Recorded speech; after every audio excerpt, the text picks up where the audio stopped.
ఊర్లో ఒక సరికొత్త రోజు. ఒక పెద్ద ఇంట్లో కమల నేలను శుభ్రం చేస్తూ ఉంటుంది.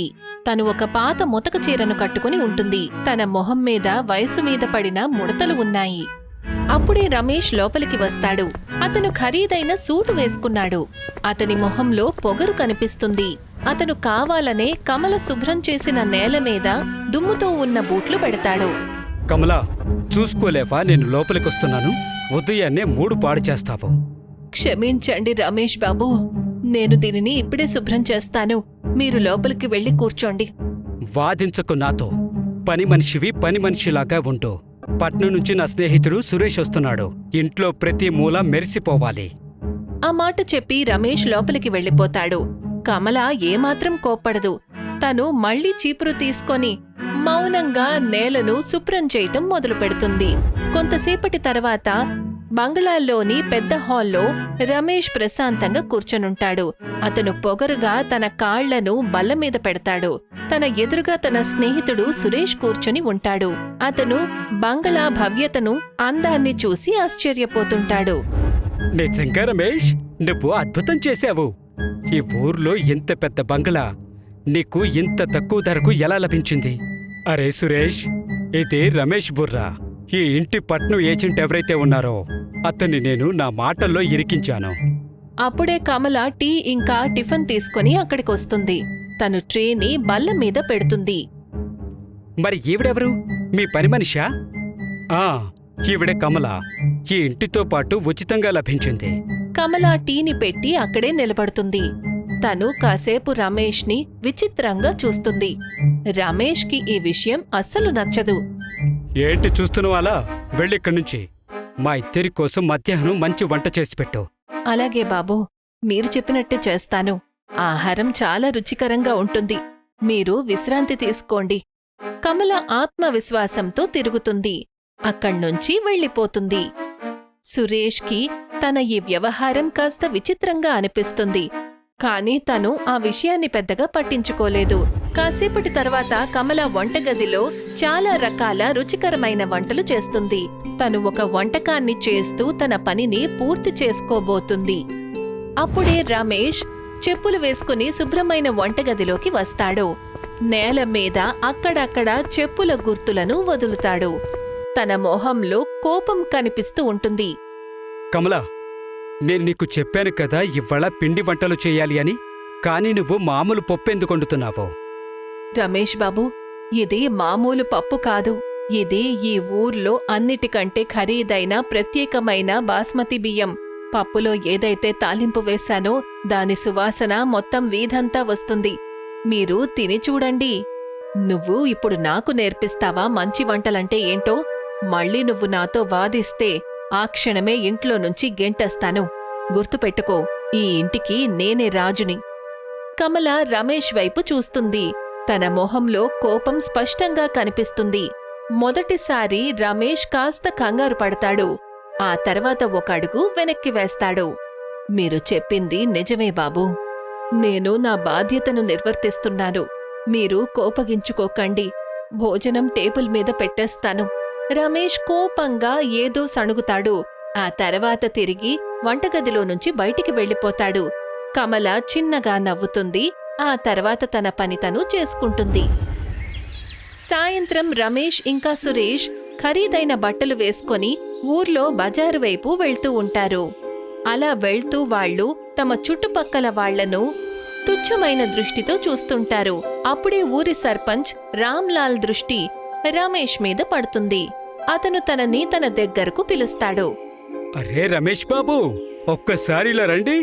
మీతో ఒక ముఖ్యమైన విషయం మాట్లాడాలి. ఆ పెద్ద బంగళా గురించి. రమేష్ రామ్లాల్ దగ్గరికి వెళ్తాడు. సురేష్ కూడా తనతో పాటు అక్కడికి చేరుకుంటాడు. చెప్పండి రామ్లాల్ గారు, ఏంటి విషయం? నేను త్వరలోనే ఆ పెద్ద బంగళాని శాశ్వతంగా కొనాలనుకుంటున్నాను. అలాగా?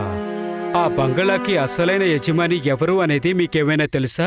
నాకు తెలుసుకోవాల్సిన అవసరం ఏముంది? నా దగ్గర డబ్బుంది. కావాల్సినంత డబ్బు ఇస్తాను. ఆ యజమాని వెంటనే ఒప్పుకుంటాడు. రమేష్ బాబు, ఎక్కువ పొగరు ఆరోగ్యానికి మంచిది కాదు. సరే, రేపు నేను స్వయంగా బంగళాకొస్తాను. అసలైన యజమాని సంతకం తీసుకొని. రమేష్ దానిని సరదాగా తీసుకుంటాడు. కాని సురేష్ మొహంలో కాస్త చింతైతే కనిపిస్తుంది. అదే రోజు రాత్రి రమేష్ ఇంకా సురేష్ భోజనం చేస్తారు. కమల టేబుల్ని శుభ్రం చేస్తూ ఉంటుంది. అప్పుడే రమేష్ చెయ్యి బల్ల మీద ఉన్న గ్లాస్కి తగులుతుంది. నీళ్లు తుళ్ళి కమల కాళ్ల దగ్గర నేల మీద పడతాయి. ఓహో, చెయ్యి తగిలింది. కమలా, కాస్త శుభ్రం చేసి. అన్నట్టు రేపు ఉదయం త్వరగా లే, రేపు రామ్లాల్ వస్తాడు. అరే రమేష్, నువ్వు పాపం ఆవిడతో రాత్రి 11 గంటలకు శుభ్రం చేయిస్తున్నావా? ఇది సరికాదు. పని వాళ్ల మీద జాలి చూపిస్తే వాళ్ళు నెత్తికెక్కుతారు. తలరాత మారడానికి ఒక్క క్షణం పట్టదు రమేష్ బాబు. భగవంతుడు ఆలస్యంగా ఇస్తాడేమో, కాని తప్పకుండా ఇస్తాడు. రేపటి రోజు చాలా గొప్పది. అవును, రేపటి రోజు గొప్పదే. ఎందుకంటే రేపు నేను ఇంటికి యజమాని కాపయ్యే మొదటి మెట్టెక్కుతాను. కమల శుభ్రం చేయడం పూర్తవుతుంది. ఎంగిలి ప్లేట్లను తీస్తుంది. అక్కడ్నుంచి వెళ్ళిపోతుంది. రమేష్ ఇప్పటికీ చాలా గట్టిగా నవ్వుతూ ఉంటాడు. మరుసటి రోజు రమేష్ ఇంకా సురేష్ హాల్లో కూర్చుని ఉంటారు. అప్పుడే రమేష్ ఫోన్ రింగ్ అవుతుంది. అతను ఉత్సాహంతో ఫోన్ ఎత్తుతాడు. హలో, శర్మ గారు, ఏంటి విషయం? అసలైన యజమానితో మాట్లాడారా? రమేష్ గారు, నేను ఇంతకు ముందే చెప్పాను ఆ ప్రాపర్టీ విషయం తిన్నగా లేదని. అసలైన యజమాని స్వయంగా ఇవాళ మీ దగ్గరకు వస్తారు. వాళ్ళ దగ్గర అసలైన కాగితాలన్నీ ఉన్నాయి. ఏంటి? కానీ నువ్వే కదా చెప్పావు అతను పట్నంలో ధనవంతుడని. వాళ్ళ పేరేంటి? నన్ను క్షమించండి రమేష్ బాబు, యజమాని తన పేరుని రహస్యంగా ఉంచమని చెప్పారు. ఆ మాట వినగానే రమేష్ ఆశ్చర్యంతో ఫోన్ వైపు చూస్తాడు. అతన్ని ఆ విధంగా చూసి సురేష్ తన చోటి నుంచి లేచి నిలబడతాడు. అతని మొహంలో చింత చాలా స్పష్టంగా కనిపిస్తుంది. రమేష్, నాకేదో గందరగోళం ఉందనిపిస్తోంది. అరే, నువ్వేం భయపడకు. ఎవరైనా సరే డబ్బుల ముందు తల వంచాల్సిందే. అప్పుడే కమల అక్కడికి వస్తుంది. ఆమె చేతిలో ఉతికిన బట్టల బకెట్ ఒకటుంటుంది. ఆమె తన అదే పాత ముతక చీరను కట్టుకొని ఉంటుంది. కమలా, నువ్వు ఇప్పటికిప్పుడే ఇక్కడి నుంచి వెళ్ళిపో. నీ వాలకం చూడు, పూర్తిగా చిరిగిపోయిన మురికి బట్టల్ని కట్టుకొని ఇక్కడ తిరుగుతున్నావు. కాని యజమాని వస్తారు. వాళ్ళకి టీ ఎవరిస్తారు? టీ నేను బయట నుంచి తెప్పిస్తాను. వెళ్ళు, బయటికి రావద్దు. అర్థమైందా? కమల మొహం మారిపోతుంది. కాని తనకి తాను నచ్చ చెప్పుకుంటుంది. ఆ తర్వాత అక్కడ్నుంచి వెళ్ళిపోతుంది. కొంతసేపటి తర్వాత రామ్లాల్ అక్కడికి వస్తాడు. అతని చేతిలో ఒక అందమైన బ్రీఫ్ కేస్ ఉంటుంది. రమేష్ అతనికి స్వాగతం పలుకుతాడు. రండి రండి రామ్లాల్ గారు, నేను మీకోసమే ఎదురుచూస్తున్నాను. కూర్చోండి. మీతో పాటు అసలైన యజమాని రాలేదా? ఆయన దారిలో ఉన్నారా? రామ్లాల్ కూర్చోరు. అతను చిన్న చిరునవ్వుతో పాటు బ్రీఫ్ కేస్ ని తెరుస్తాడు. అందులో నుంచి భూమి కాగితాలు తీస్తాడు. రమేష్ బాబు, యజమాని దారిలో లేరు. యజమాని ఈ ఇంట్లో ముందు నుంచి ఉన్నారు. ఈ ఇంట్లో ఉన్నారా? ఏమంటున్నారు? రమేష్, నాకు విచిత్రంగా అనిపిస్తోంది. ఇతను అబద్ధం చెప్పడం లేదు కదా? రామ్లాల్ మర్యాదతో తన తలను తిప్పుతాడు. యజమాని, అంతా సిద్ధంగా ఉంది. దయచేసి మీరు బయటికి రండి. వీళ్ళు మీకోసం ఎదురు చూస్తున్నారు. రమేష్ ఇంకా సురేష్ ఉత్సుకతతో అటువైపు చూస్తారు. అప్పుడే గజ్జెల శబ్దం మొత్తం ఇల్లంతా వినిపిస్తుంది. తలుపు దగ్గర్నుంచి కమల లోపలికి వస్తుంది. ఇవాళ తను ఎంతో అందమైన చీర కట్టుకొని నగలు పెట్టుకుని ఉంటుంది.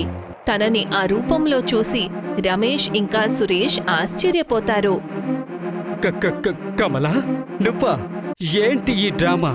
నువ్వు ఈ ఖరీదైన బట్టలు ఎవరి దగ్గర దొంగిలించావు? బయటికి వెళ్లి గదిలో నుంచి. నీకు ఎంత ధైర్యం? మాటలు జాగ్రత్తగా రాని రమేష్ బాబు. ఈమె ఈ ఇంటి పని మనిషి కాదు. ఈమె శ్రీమతి కమలాదేవి. ఈ మొత్తం ఊర్లోనే ఎంతో గొప్ప సేటు, ఎంతో గొప్పగా ఉన్న ఈ బంగళాకి యజమానురాలు. ఏంటి? ఈవిడ యజమానా? భగవంతుడా, ఏం జరుగుతుంది? లేదు, ఇది అబద్ధం. ఈవిడ మా పని మనిషి. ఈమె ప్రతిరోజు మా ఇంటిని శుభ్రం చేస్తోంది. ఈవిడ యజమాని ఎలా అవుతుంది? రామ్లాల్ గారు, ఇదేదో పన్నాగం. కమల ముందుకు వస్తుంది. పూర్తి ఆత్మవిశ్వాసంతో సోఫాలో కూర్చుంటుంది. ఇది అబద్ధం కాదు రమేష్ బాబు. ఈ ఇల్లు, ఈ భూమి, ఇప్పుడు ఏ నేల మీదైతే నువ్వు నిలబడ్డావో అదంతా నాది. నా పూర్వీకులు ఈ బంగళాని కట్టించారు. మరి నువ్విక్కడ పని మనిషిలా మారి పనెందుకు చేస్తున్నావు? నన్నెందుకు మోసం చేశావు? మోసం నేను కాదు. నీకు నువ్వే చేసుకున్నావు. నాకు మా ఈ పూర్వీకుల ఇల్లంటే చాలా ఇష్టం. నువ్వీ ఇంటిని అద్దెకు తీసుకున్నప్పుడు అద్దెకు వచ్చిన మనిషి ఎలా ఉంటాడు అని అనుకున్నాను. కాని నువ్వేం చేశావు? నువ్వు డబ్బుందన్న పొగరుతో ఒక పేదరాలిని మనిషిగా కూడా చూడలేదు.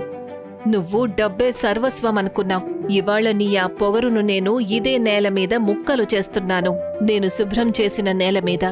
రమేష్ కళ్ళల్లో కన్నీళ్లు వస్తాయి. అతను మోకాళ్ల మీద కూర్చుండిపోతాడు. అతనికి తను చేసిన తప్పు గురించి పూర్తిగా అర్థమవుతుంది. యజమాని, నన్ను క్షమించండి. నా వల్ల చాలా పెద్ద తప్పు జరిగింది. నన్ను ఇంటి నుంచి తరిమేయకండి. నేను మీ షరతులన్నిటికీ ఒప్పుకుంటాను. ఇక మీదట ఎప్పుడూ పేదవాళ్ళని అవమానించను. నాకొక్క అవకాశం ఇవ్వండి. అవకాశం ఎవరికి లభిస్తుందంటే తెలియక తప్పు చేసిన వాళ్లకి. నువ్వు మానవత్వాన్ని అవమానించావు.